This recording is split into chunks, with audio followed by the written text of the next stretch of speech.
Good evening. Welcome to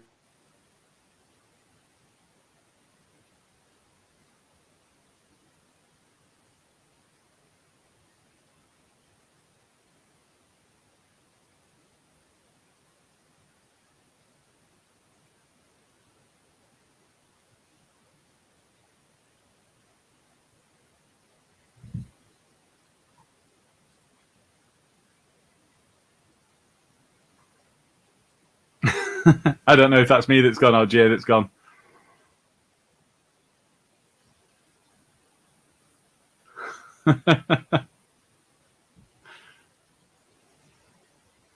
This is a great start.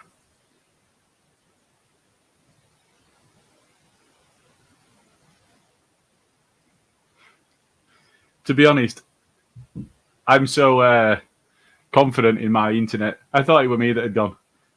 So we'll just see if we can get Jay back on. We have put the link out for people to join us. So if anybody is wanting to jump on, then the link's available on our Twitter feed. So if you just want to jump on there, you can come on and you can have a say. There's a couple of people that are just seeing if they can get online. So this is the Berardi and Coke after the Cardiff Cup game. So we'll see if we can get Jay back on, but we'll just run an intro until then. Hi, this is Don Matteo, and you are listening to the Orta Know Better podcast. Let's do this.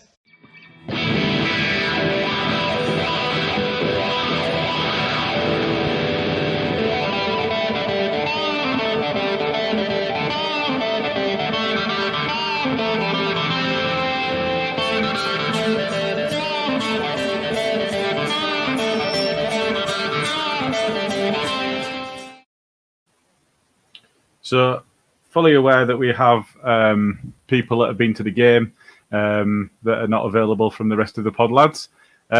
So, I think we're in a position now where I'm going to be rambling at the camera for a little bit. So, I think if we look at some of the reactions that we've had on Twitter, we look at some of the socials that we've got.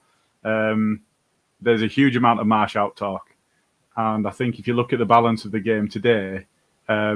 Personally, I was looking forward to getting some other feedback because personally, I think we were really, really unlucky.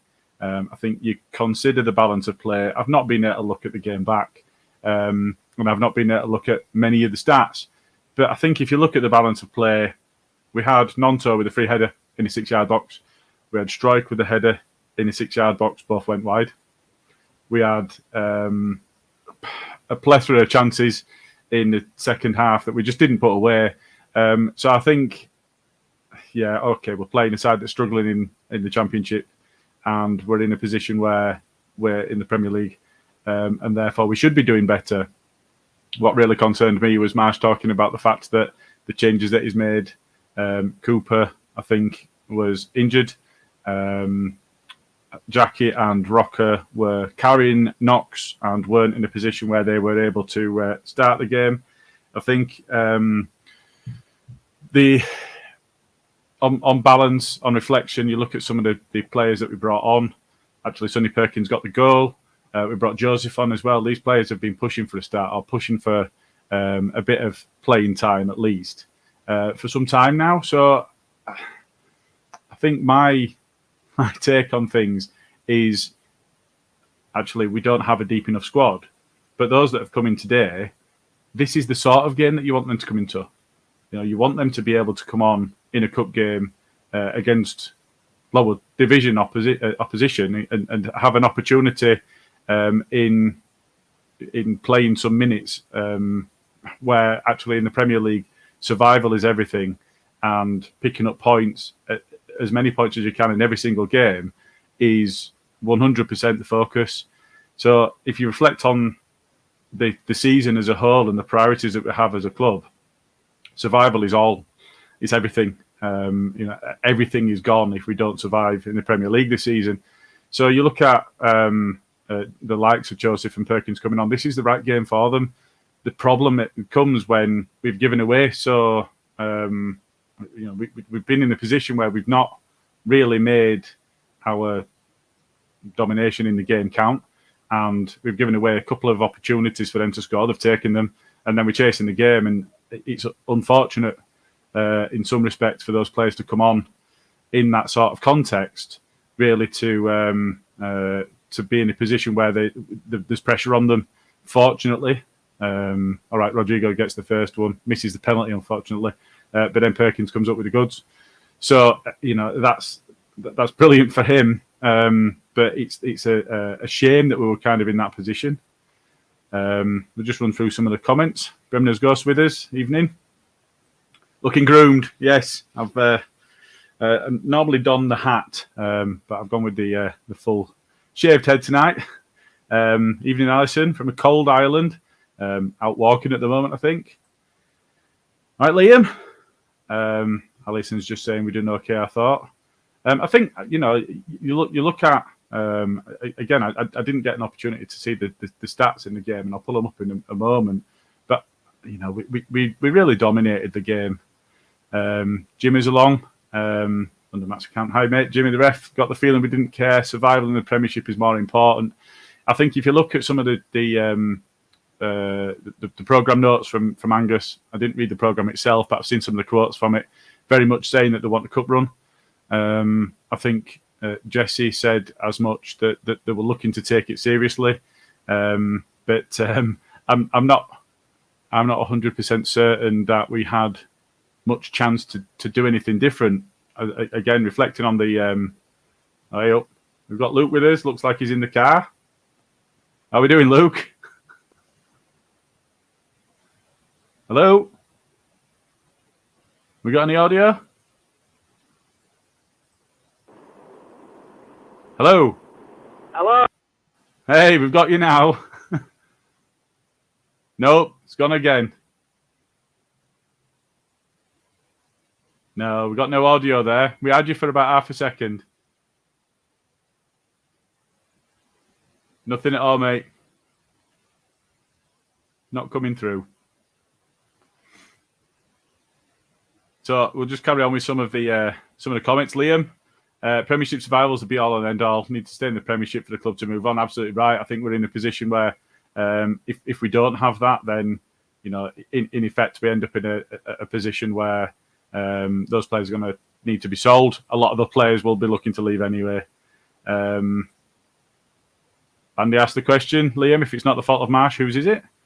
And Bremner's Ghost, half expected to get Gooners in the fourth round draw. I think if we look at that fourth round draw, it's a real opportunity now for, we are in the hat, and I think it's a real opportunity for Leeds to progress into latter stages of a cup, which is for the first time in a long time. Listening to some of the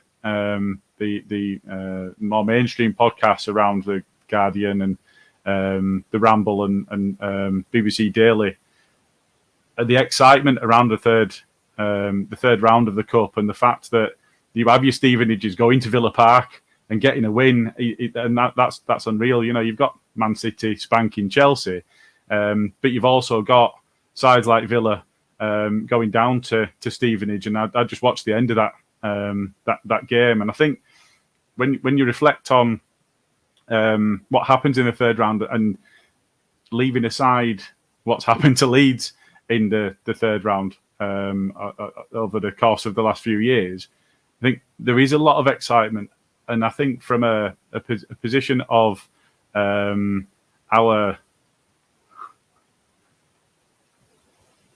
somebody potentially trying to join the stream, so we'll just see if we can get them on in a moment. I think from a position of looking at what we have. Oh no, they've disconnected. Sorry, that just put me off. Yeah, Bandy, we are in the hat, thank Christ. Jay Michael's on. Evening all.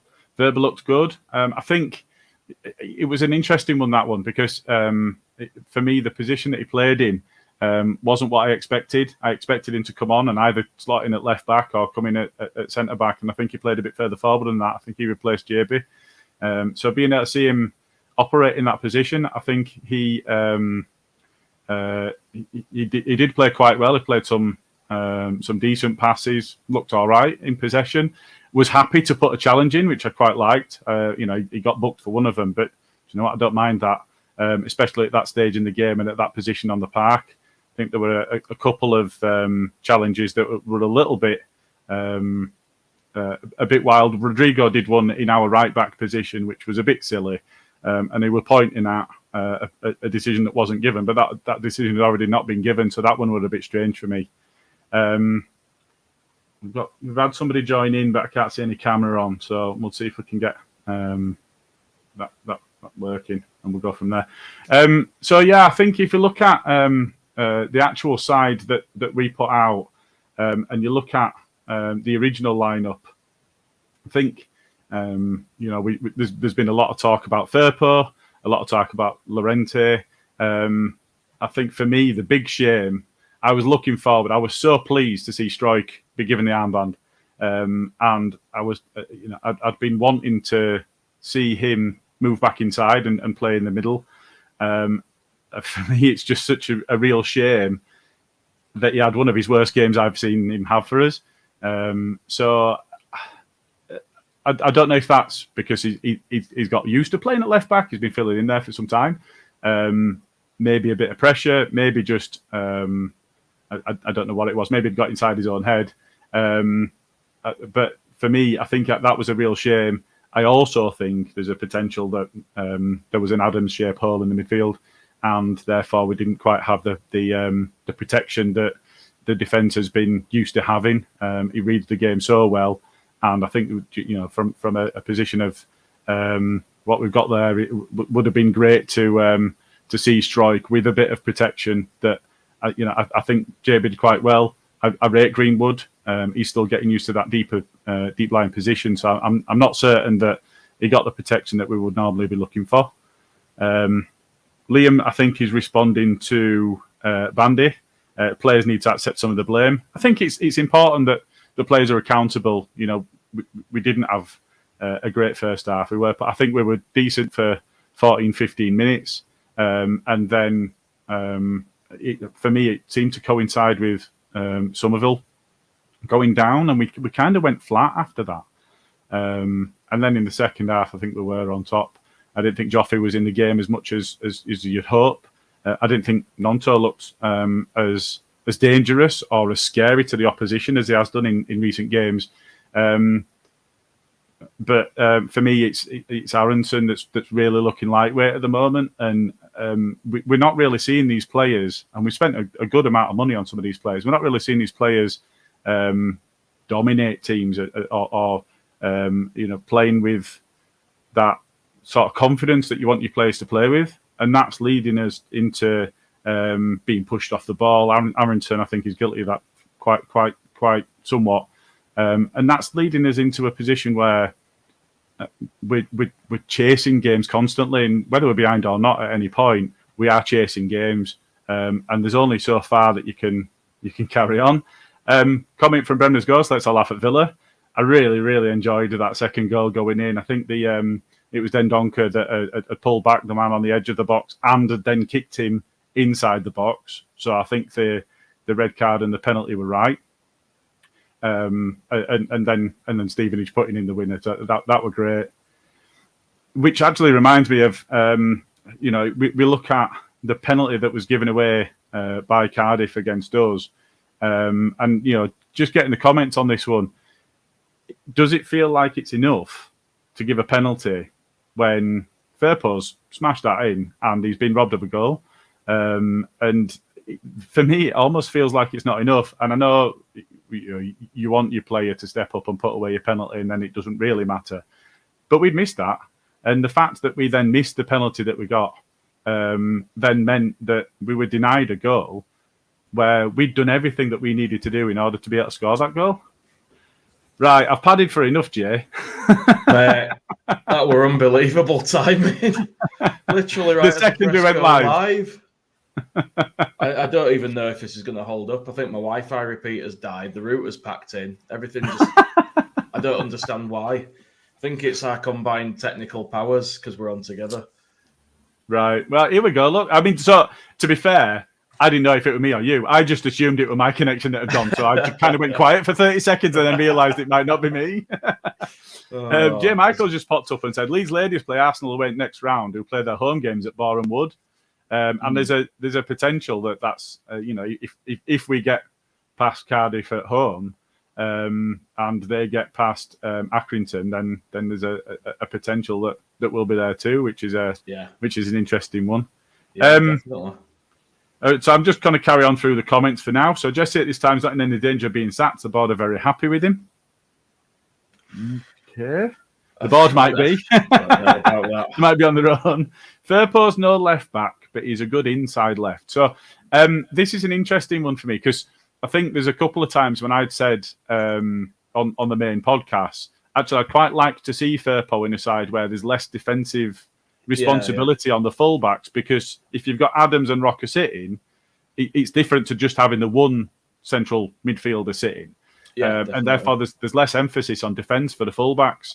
I think we saw that today, but at the same time, I don't think we had the protection from the midfield. I think we didn't at all. I think Firpo was just pushed a bit further up the pitch. So that in itself was a bit of an odd one, but maybe we're just trying to dominate possession further up the park. Have you had an opportunity to see people away from our goal? But well, maybe, yeah. Which is quite dangerous when you're playing Stroke and Llorente against some quick forwards. Yeah, with a keeper who doesn't come out like Melier does. Yeah, and I think there was a comment made earlier on in the comments that that said Striker's 100% at fault for that first goal.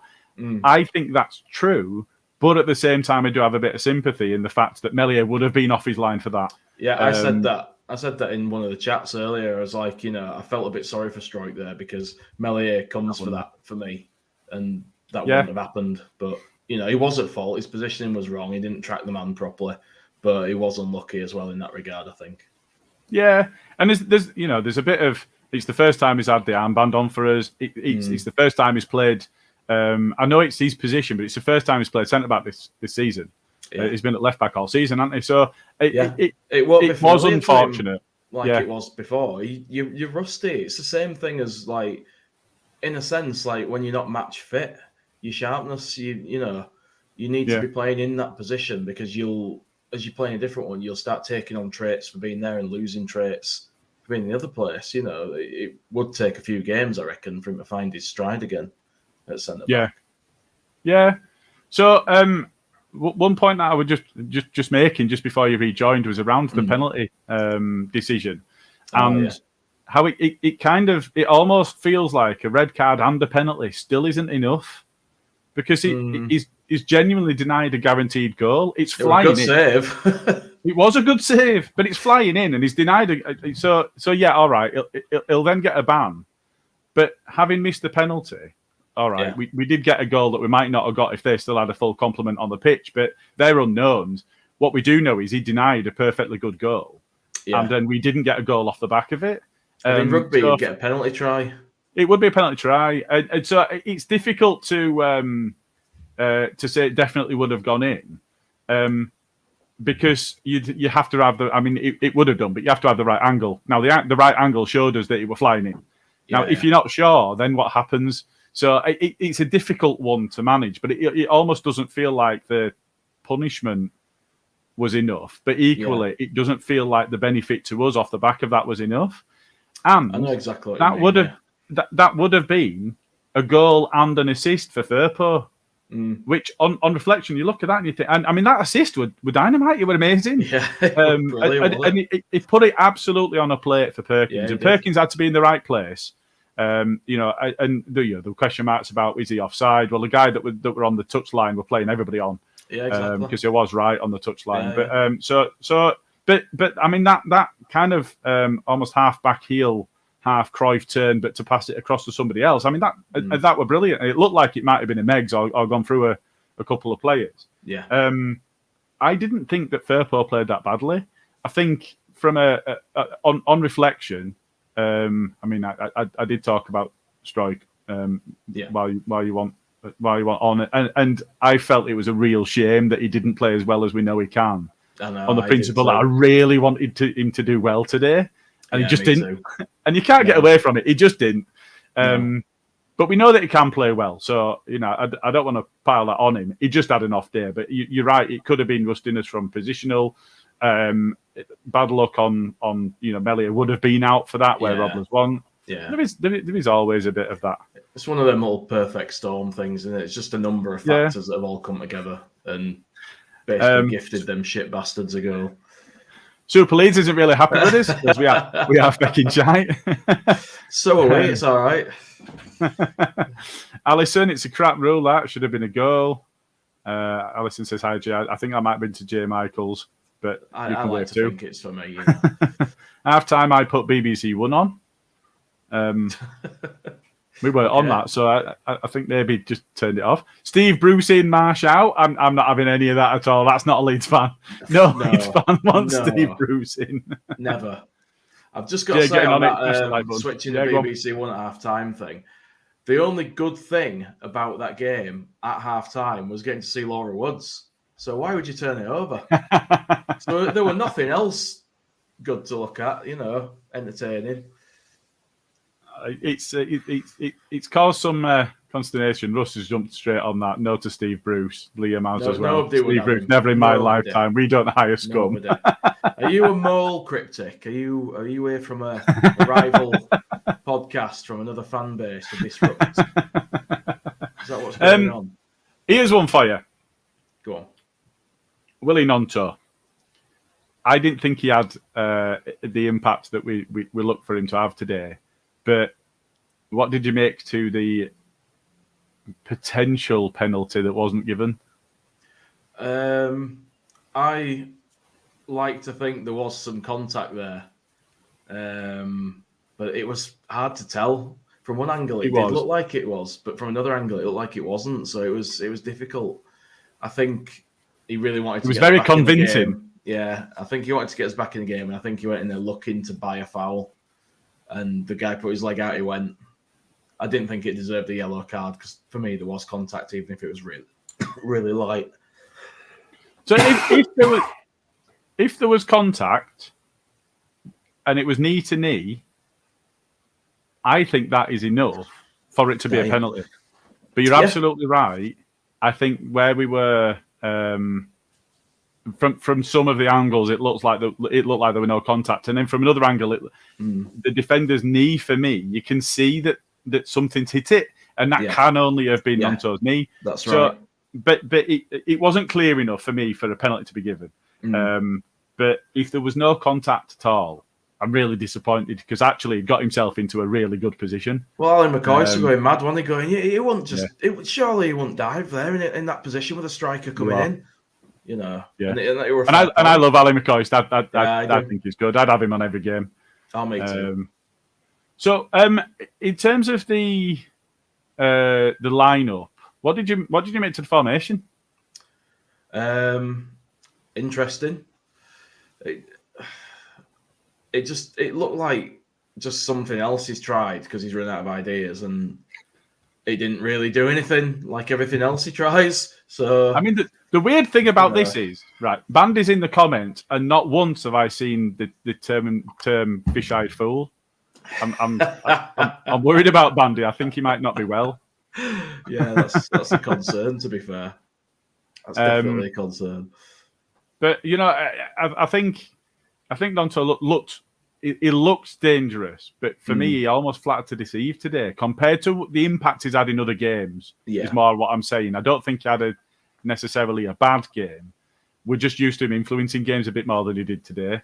We are, but that's something we really need to be careful about because he's 18 years old. Do you know what I mean? Hang on. Oh, go on then. Hey? What? Need to get rid of Tyler Adams? I feel like we've been infiltrated tonight. Not having any of that at all. He's the one good midfielder we've got. Not having any of that. Oh, God. So Ben Levine's in the comments. Always under pressure on the ball due to no width out ball options. This is down to the setup and tactics. System makes mistakes on the ball more likely and due to our defence being so slow. Especially fullbacks' mistakes normally means a chance on goal. Yeah. Can't argue with any of that. All the time. That's the long ball to the corner of the box, full-back, nowhere to be seen. That's what normally happens, isn't it? But no, I mean, back to Nonto, I was just saying, you got to remember he's an 18-year-old kid. And it's starting to become a danger that we're placing all our hopes on him at the moment because we're that desperate for somebody that can do something. There we go. Hey, all right, he's back on form. He's all right. He's not been kidnapped.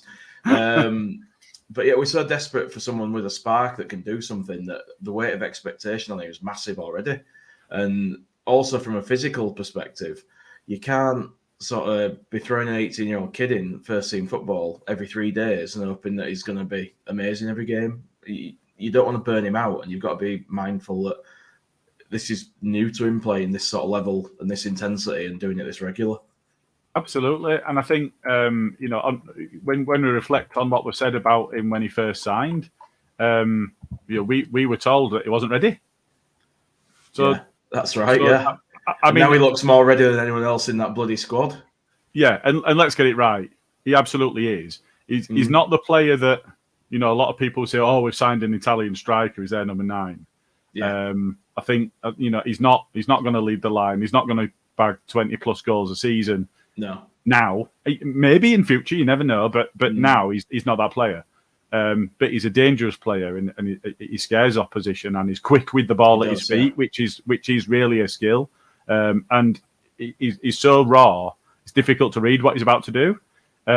So, but I mean, you're right. You look at the ages of this. Sonny Perkins has come on today. He's 18 years old. He's come on. He's got a goal.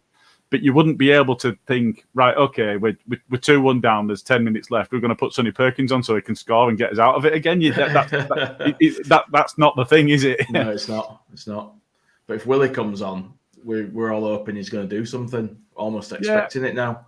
And it was the same for Joffrey last season. Yeah, it was. Joffrey were warming up. He were coming on with 10-15 minutes to go. Crowd got a lift. He's coming on again. It's not that you can just expect it of kids that age. They are kids. Can't. They're kids. Yeah. They're fearless, but they're also inconsistent, and they've not dealt with that sort of pressure. I don't know what's going on here. I don't know if this is Ash and Tone, the tryhards on Twitter that have jumped in. There's John Joe Shelby would slot right into the Steve's team. Board is clueless, and Tyler Adams, awful, absolute shite. You need to go get John Joe Shelby and Jimmy Milner in there, sick of Adams. Yeah, I think it's Parag Marate or whatever his name is. On the cover. Try to get Rads to buy some shite players, take price down a bit. Here's one for you. I was wanting Harrison to come on when Perkins came on. Perkins proved me wrong. I think Harrison was injured. Harrison and Rocker were both carrying knocks. Cooper didn't travel, and Wesley didn't travel because they were injured as well. So part of the reasoning for the lineup, the lineup pretty much picked itself from what was being said. I think either just before or just after kickoff that we're talking about the lineups, and Ali made that point. Well, we've just heard from Jesse March, and he's got people that are injured, and therefore this side pretty much picks itself. So it's that position where if you've got players that are carrying knocks, you don't want to play them in this game. No, of course not. Absolutely critical that we get surviving in the Premier League is what Premier League game. Yeah, absolutely. No, you don't. This is a game when if you've got the luxury, you blood youngsters. If you ain't got the luxury, you put a few first teamers, mix it a bit, and do your best. You don't risk anybody not getting to the next game. Not when there's league points at stake. What is going on here? I think we need to recall Tyler Roberts to replace Cliff. I feel like we're just being messed with here. We really are. But having said that, Bandy's come up with a belter. Imagine how we're going to look when we get Sinistero back. We are missing him because he's another one that scares opposition. More senior, but he's not exactly an old lad, is he? No, he's not. More senior, but he's got a little bit of experience behind him. Which means he's got that to rely on. I mean, how old is he? 21, 22? 21, I think. Yeah. So, sure. But I mean, with that as well, we'll have like 2 first-team wingers in Harrison and Sinistera, which is then putting us in a stronger position than we are now, then the expectation and the burden is not all on 2 young kids in Somerville and Nanto. They can come on as impact subs again. They might not want to. They might want to stay in the team. All competitive players do want to play, but for the good of everyone, it would be great to have that option again and to not have to rely on them so heavily. For me, anyway. Yeah, no, I agree fully, and I think players like Harrison and Sinistera that have had some success in not just our team, but I mean, Jackie not so much, but Sinistera was highly thought of before he joined us, and that means that if you have a setback if you miss an open goal or whatever, it's easier for you to reflect on, well, I'll just go again. Whereas a younger player with less experience behind them, it's going to get to them that bit more and affect them that bit more. So, that's it. It's a real skill to have the mental capacity to just be able to brush that off and just carry on. But the one good thing that I think you just said just now was the playing without fear. That's it. And that's absolutely what we need. Reputations don't scare them. They're just, I'm going to go out and do my thing. And running up to the World Cup break, I think there were a lot of fear in the side. Oh, I think so. It were getting nervy. People were, you get that situation, don't you, at Leeds, where when it's not going great. I mean, we had those couple of wins, which were great, lifted everybody a lot. But before that, we were getting to that point where players were getting booed off. People were getting onto players' backs. Twitter were going crazy like it always does. But there were real sort of disquiet in the ground as well. Like people were not happy at all. And it doesn't help, does it? It doesn't help anybody. And the young players, it's quite hard for them, I guess, when they first experience that. And it must be difficult for some. I mean, it depends on your personality. Some people don't give a shit. But for some, they'll take it personal. It'll cut deep. It'll get to them. And it takes time to grow a thick skin to get through stuff like that, I think. It does. That's the other side of the coin with young kids. Like, you can crush them. Yeah. And that's why, we talked a lot about, in previous pods, about how Foden's been handled. He's looking like the absolute real deal now, and they could command as much money as they wanted for him if they were going to sell him. But it took him a long time to get into now. Pretty much, yeah. But it took him a long time to break into the first team. It did. Everybody could see he had the talent, but they drip fed him into the team. They didn't just throw him in. Wasn't it about 2 seasons of people shouting for him to start, and he was just wasn't getting a look in. And to a certain extent, he's still not starting every game now. No, I mean, they've got such an array of talent. He doesn't have to. But I think that's it's really important that you reflect on. How you handle the youngsters is really important. Yeah, 100%. Alison's just asked, what's the issue with Cine? The way it was described as, it was a rare foot injury. Oh, it's a right weird name. I can't remember what it was. What it's called? No, it was a rare foot injury. Is what I remember it being referred to as. It was. I can't remember who it was against. I was going to say Fulham, but we haven't played him yet, have we? He played in a cup game, in the League Cup. I can't remember what it was. The last one. But yeah, so it's a foot injury. And early on, I saw, he's out for the season. He's not going to be back. But I don't know if that was just somebody being cynical about it. He's expected back in training next couple of weeks, isn't he? Well, I think last game, Marsh said in the press conference that he was about 10 days away. It'll be some training before he's back in the side, though, won't it? Oh, you'd think so, but he were on grass, he said. Oh, right, okay. I think. Maybe I've imagined that last part. I wonder if we'll ever have a plague with injuries. That'd be nice, wouldn't it? Yeah, it would. I might have imagined that about being on grass, but he did say about 10 days. Yeah. Till they were back, so yeah. And there's one. Sinistera to replace Aronson.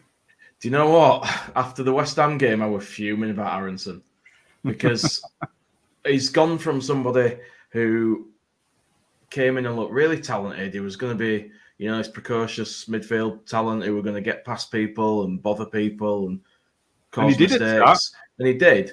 But now he just seems to run around a lot. and not actually do off anything. the ball or not. Yeah, and that fucking attempt at a through ball, I'm sure it was him that played it on it at one point in the second half, were it? I don't know. He tried a ball through to striker, and it was so close to defender. Like, it could have been a good moment, but he's just well off it for me at the moment. I don't know what's going on with him. Here's one. Did you hear the fish-eyed fool say we would definitely win the game? Was that? I didn't hear this that. No. Game, or was that the replay? I've not heard him say that. I don't know if he means a replay or if he means the one that was today. Surely a man in his position wouldn't dare make a prediction like that. You'd think not. Not, especially with the history we've got against him. Yeah, I know. Unless he's been hanging around with Rads too long. After the fourth round draw today, it's the 11th consecutive away draw we've had. Fuck me. The only time we ever play in FA Cup at home is a replay. Yeah, it is. Nonto, Verbert, Drama, and Rodrigo really looked good in the second half against Cardiff. I thought Drama was poor. I didn't see him beat a man. The first man with every cross attempt. I didn't think he were particularly good. I was going to ask you about some of those players. Dan Rasmus. But I don't think that takes much at the moment. Yeah. I'll tell you something. I can't say the word on here, but I said they were making him look, he just looked all at sea. This is a championship team that's shit. And he didn't know what to do with them. And it's really worrying for me that it's just, he seems to come one step forward, then two steps back. Like, you think there's progress and he's getting sharp, and then he'll have a shocker like that again. And it's so frustrating. That's why Ayling's started getting picked again. Your namesakes. I think that's the one, yeah. That's the one. Liz Frank, I don't know who she is, but she can piss off. But yeah, I mean, I got to see up to 60 minutes, and then my day went fucking crazy. I was trying to get somewhere and watch it at the same time, and I didn't get to see it then from 60 minutes. I stopped just before we scored. I've since managed to watch the highlights for the goals, but I don't know. Probably. I don't know how we played up to that point. So, I mean, after that point. Beyond that point, you mean? Yeah, that's what I meant. I'm very tired. We were on top. We were really on top. We dominated the game from that point on. I mean, did the subs change us? Did it work? To a certain extent. So Verba did look pretty good when he came on. So you won't have seen the positioning. So Firpo stayed on, Llorente stayed on, Struijk stayed on, and we're looking at it, we're going, where's he playing? Have we gone to about five? And he wasn't. JB, he went on in midfield. Really? Yeah. Okay, hellfire. So and he did all right. So what we're saying here is we've signed a player that we need in a certain position, but we're actually the cat's here. We're actually instead we're going to play him in midfield instead. Yeah, because Rocker's doing shit or whatever. That's Rocker was injured. Yeah. That's great. So I thought with JB it was an interesting one for me. I think if you put him in there alongside Adams, then he's got somebody alongside him that's having a brilliant season. Yeah. And you're in a position there where he can kind of grow into it. Yeah. Whereas he went in there. I don't know if that was his first start, but he's not had a lot of minutes, even if it wasn't. And he went in there alongside a player that's learning that deeper role in Greenwood. Yeah. And so with Struijk behind him that's not been playing at centre back, Firpo that's not been playing at all at left back. That's asking a lot of a kid there. And I thought he did really well. I thought in the first half, he was really the one bright spark. He was lively in the first half. Yeah. And he had that shot early on as well. That were a really good effort. He really caught hold of it, didn't he? Yeah. And he seems to have that, that, I know that there's people that denigrate, but that foreshore talent that he's got where he'll do a turn and all of a sudden he's just got 5 yards of space and you've got no idea how he did it. Out of nowhere, yeah. He seems to have that, does JB? Because he's strong, but he's got that turn on him that then just opens up space and you're thinking, well, I'm really not sure how he did that. And then he can pick a pass. Some of his passing was not as good as we would like it to be. Yeah. But that'll come. He's got that natural innate ability to find himself some space. And if you can do that, that's the important bit. Yeah, that's a massive thing to have in your arsenal, isn't it? It's a great talent, and it allows you to be more composed and make better decisions because you make that bit of space for yourself. You don't have to make a snap pass or a rash decision. You can take a second, pick someone out, and off you go. And he won't have played at such an intense pressing level, I would have thought, in the 21s. So, like, first team football, when people are straight on you like that. Especially to learn a little, but he'll get there. Against a big championship team. Yeah.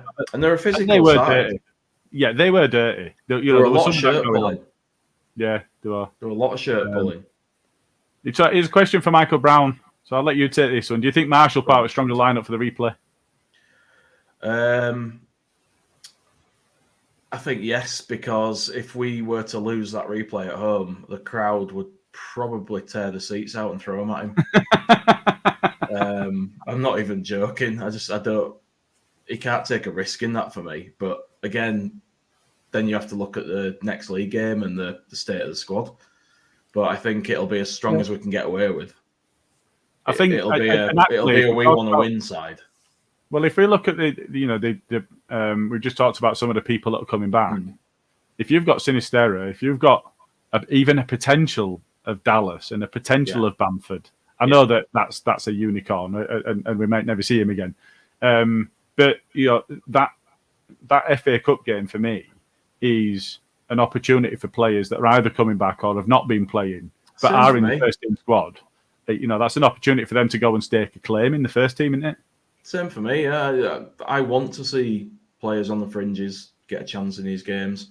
I want to know if there's somebody that could do something better than somebody else is. I want to see him play. I want to see him get first team football under the belts. You think anybody did that today? Well, Sonny Perkins won't have harmed his chances, will he, of getting closer to the team? Problem for me then is, as I say, I only saw up to 60 minutes and then I saw the goals.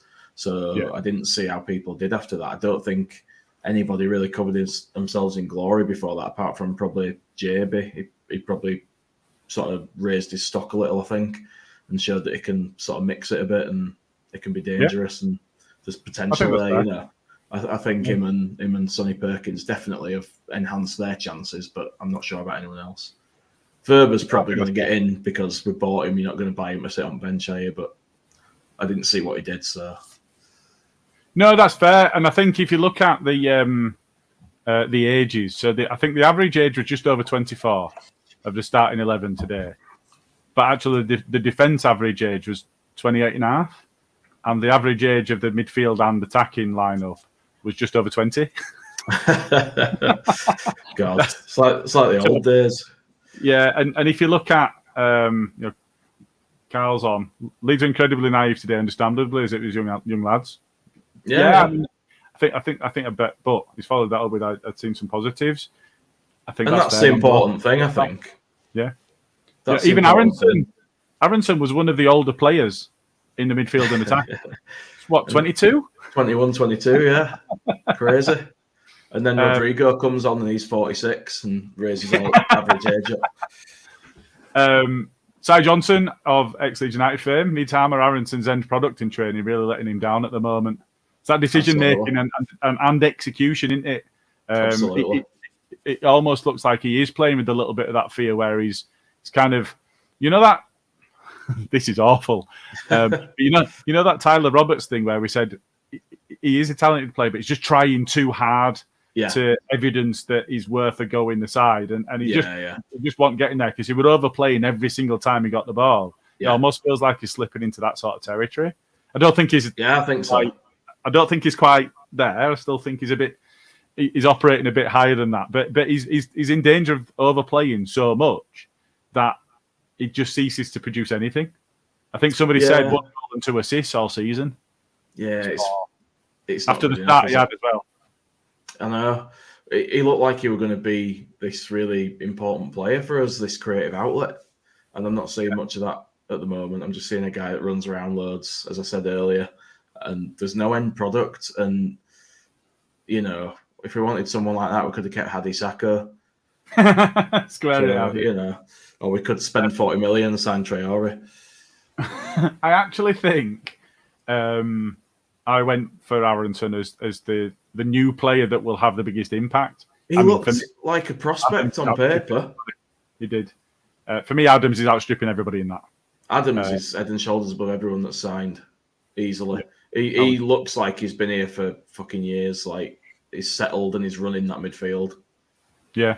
He's the guy we've been looking for a long time. Another one for you. How do you account for Newcastle and Aston Villa going out to League One team Sheffield Wednesday away and Stevenage at home?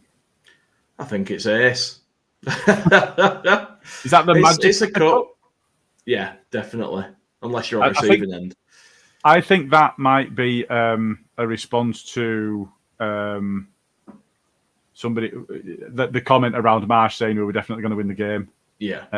Because you just can't say that. It's 90 minutes, 11 versus 11. Yeah. Anything can happen. Anything can happen. You look at our Histon, Crawley, Newport. There's no guarantees in this game. We should have beaten all of those sides, and we didn't. And we didn't deserve it. We didn't deserve to win those teams. Those games. That's it. And there's an element of it's the adrenaline and stuff, and what it means to the players in the lesser sides. It's like that thing you hear about. A mother could lift a car off a baby. It's that it's that adrenaline, that pumping. It adds an extra something. And those guys in those games, when they get to play these Premier League teams and stuff, it's probably like a dream come true for them. And they'd probably run through a brick wall if you put one in front of them at that point. Yeah. You know what I mean? It's psychological, and there's a lot of factors. As you say, 11 men against 11. Who's better on paper means nothing once you step over that line. Absolutely. And Michael Brown's making the same point there, but also mentioned Sutton and then Hull in the League Cup. Yeah. That's it. We've not had a good run, have we? but now Carl's worried about Michael Brown by the looks of it. Carl is. Oh, in the comment? Yeah. That one. Oh, yeah, there we go. We do like to look after each other on here, though. So here's a question for you. When it comes to Leeds fans and the Cups, so for me, 20 plus years now, because the 2 seasons before we got relegated from the Premiership, and then the seasons in the Wilderness in the Championship, and then in League One, and then getting back into the Premiership and it just being, or the Premier League, and it just being the sole focus is survival at that point and consolidate and then grow from there. Are we missing that magic of the? I don't like the term the magic of the cup, but for me, it's really difficult to get excited by it. And listening to some of those podcasts I mentioned earlier, I don't know if it was while you were on or not, but like the Guardian Weekly and Football Ramble and that sort of thing.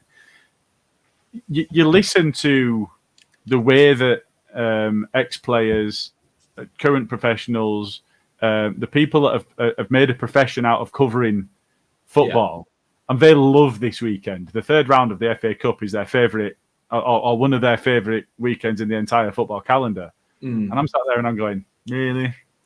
But is that just because we've been poisoned against it because of our recent history? I think probably so, yeah. It doesn't have good connotations for us, does it? It's just awful. I dread cup games. I actually dread them. Here he is again. And is that an embarrassment factor, do you think? I think so, yeah. It's just, you don't want to be that big scalp again. And we've been that so many times. And it's just like, all these idiots that come to Elland Road with the opposition teams and saying you're not famous anymore. Well, we clearly still are, because everybody loves to get one over on us. And if we didn't mean it, why would anyone care, And it is their cup final when they play us, these teams. It really is. I know it's a cliche. Oh, it is. Sounds like, big team fans, all this shit. But it is their cup final. And like I said, there's a reason why every team chants we all hate Leeds come. Yeah, because we're not famous anymore.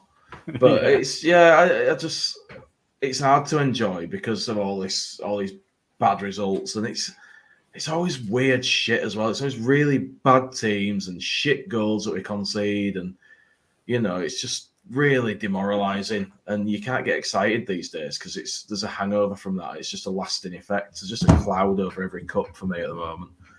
Yeah, I just don't want to see us embarrassed again. Yeah. I think that does run through the fan base because I think it does. Actually, somebody just popped up and said Jay Michaels. I love the FA Cup third round, but years of Leeds United abuse has put a dampener on it. Exactly. I think that's how I feel about it. I think that's it. You can't get excited about it, but for teams like these smaller teams and stuff like that, the FA Cup is basically a chance to be Rocky Balboa. Anyone can enter and anyone could win. And if you've got the heart and desire, 736 teams, I think. Is that what it starts with? There's 92 league teams. Yeah. But there's 736 teams entered the FA Cup this season. Because there's qualifying rounds as well, isn't there? Non-league and stuff like that. Yeah. So it starts in August, there's the FA Cup. And then, there's preliminary and qualifying, and then there's first round proper. Yeah. And obviously it's third round that we get involved in now. And I think even, it can't be because Man City and Chelsea are playing. I was going to say, I think even later than that might be League Cup that European teams or the European qualified teams get involved. But the third round is where it starts for Premier League teams, but it's way before that for a lot of teams. And 736 teams, all with that ambition of we want to get late enough into this competition to get a really big side, and then let's see what we can do. That's it. And if you're a really small club from down the leagues, one good tie against a Premier League team, and that's your club set up to be run for the next couple of years. I heard the Boreham Wood manager talking on, I think he was on BBC Radio, and he was saying now one big tie and getting through. I think they got the fourth round and then the fifth round, and being in those positions and getting those big games has allowed them to build an entire hospitality suite. Yeah. So that then allows them to build for the future as well. It's not just we can then. It's not players putting themselves in the shop window. It's the benefit of the club for years. Yeah, that's it. And you've seen what happened to teams like Bury. If you don't have money coming in like that, then you're going to struggle. And big ties where they bring in a couple of million or whatever, it's financial security. It keeps your club alive. It gives them a sort of buffer, to keep going, because nobody's making money in lower league football. It just doesn't happen. It's a difficult, costly thing. And, these clubs, it's a lifeline for some of them. Yeah, and I suppose, given the community factor in those smaller clubs that you tend to get, it'll be great for Boreham Wood if they get through their replay and we get through our replay, for us to go to their backyard and play against them. But actually, they'd probably have preferred to come to Elland Road and get the gate receipts. They would, yeah, 100%. Because that's such a massive thing for them to think that, they'll get... Because doesn't it get split 50-50 in the FA Cup? So they get... I think it does, yeah. 50% of the gate receipts of 36,500 fans or whatever it would be. Which is just, that'll set them up for the next 5 years. It will. It's so important to them. It is. It's not the same when they get a home tie, so they'll be trying to shut up shop, I think, and get a replay. No, against us, if they get through. Yeah, I get what you mean, just a couple more comments said. So it's kind of embarrassing to think we had almost 30 shots, 5 on target against the team that aren't doing well in the Championship. That's hey, we all saw the meme last season. You need a win, call Leeds United. Now it's like, you need a goal, call Leeds. They are 20th in the Championship. West Ham, shit. I'm upset about it. Imagine a team that's not scored a goal for 4 games being 2-0 up against you after 30 minutes. And fucking Llorente. What about him? Oh, mate, don't. He's got the positional awareness of a fucking... Oh, come on. Oh, come on. He's better than Cock from a positional sense perspective. Listen, I'm not going to argue with you about this because we'll end up being here for another 20 minutes. So I'm just going to leave that one. Here's some positives. Verba sliding tackle when he came and lifted the player's fight back. So he got booked for this. And I was saying while I was rambling and rabbiting and padding, I didn't mind it. He got booked for it, but I didn't mind it. And sometimes it takes something like that, a big tackle. Yeah. Somebody to get up and it wasn't it wasn't a Pontus or a Erasmus thing of celebrating a tackle like he'd scored a goal, but it was just a big tackle, and all of a sudden there was a bit of impetus, and then the next tackle was completed rather than it being a bit lightweight and what have you. Yeah. You know, I think that's an important thing sometimes. And it's the fans as well, because when you see a tackle like that and someone show a bit of commitment and they get stuck in, everyone's like, yeah, fucking come on. And then players can hear that and that gets them going and they're like, yeah, come on, lads, come on. Yeah, and we love that anyway.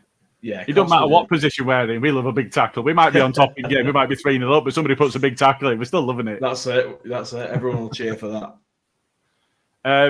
Point from Carl. Aronson will still be good for us. He became a bench player through the World Cup, possibly while he's off his stride.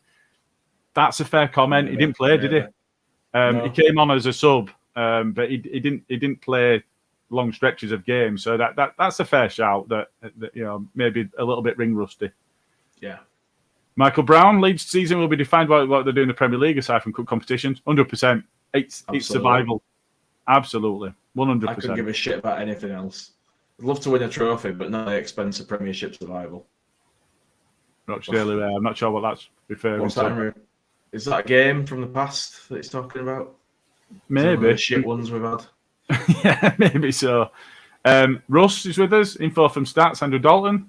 Friend of the pod. Today was the 8th time in our history that 2 subs have scored for us in a game, and the first since Charlton in 2020, 4-0, Roberts and Shackleton. There you go. There's a stat. 2 players that will be scoring for us again. To be involved in any competition is great, and the FA Cup is the greatest. I remember 72, of course. I remember 73. I mean, I don't. No, too young, thank God. That's it. But I won't want to exist in the 70s, mate. It's not for me. Was 72 Sunderland? Oh, possibly. I'm rubbish with these sort of things, though, with dates. I can't do it. So here's one with Rich. I think somebody's addressed this before he's asked the question earlier on in the comments. When Sinisterra comes back, does he start ahead of Nonto or Somerville? No, he starts ahead of Aronson. Okay.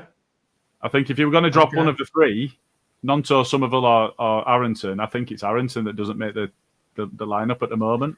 Well, to be fair, out of those 4 players, 3 of them look like scoring. One of them doesn't. So. Yeah.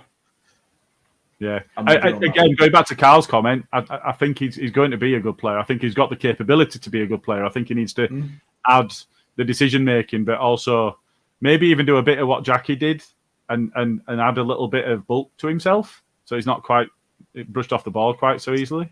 Yeah, there's a balance for stuff like that, though, isn't it? You lose agility when you add bulk, so you do, and a bit of speed. And you look at what's his face? You've just mentioned him. Wolves, Traore. He's quick in a straight line, but he can't turn very well, and he's blowing out of his ass after 20 minutes. That's right. Because he's so big. A cruise liner. Yeah, like Sean Gregan. Ian Hart. Trying to turn their massive asses round. Michael's popped up. The non-Premiership teams raise their level of performance against Premier League teams as if they're FA Cup final. Given the performance against Leeds, don't be surprised if Cardiff lose next game. Do you know somebody else made the point that Newcastle haven't won since they played us either? But there was a thing, wasn't there, for quite a while during Bielsa's reign where every team that beat us lost the next game, or was it every team that played us lost the next game?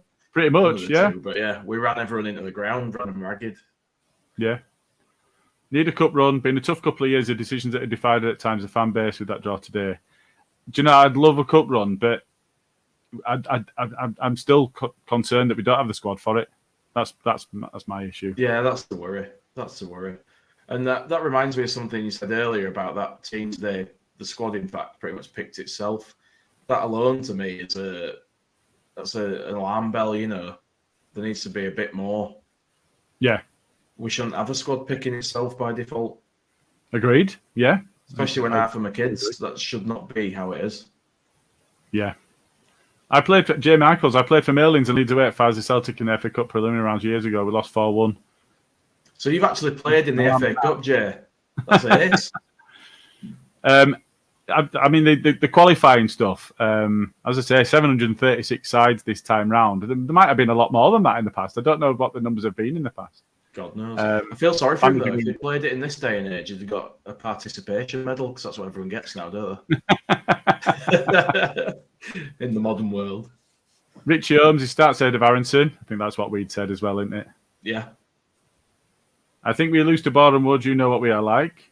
We've got to get there first, pal. Got to get there first.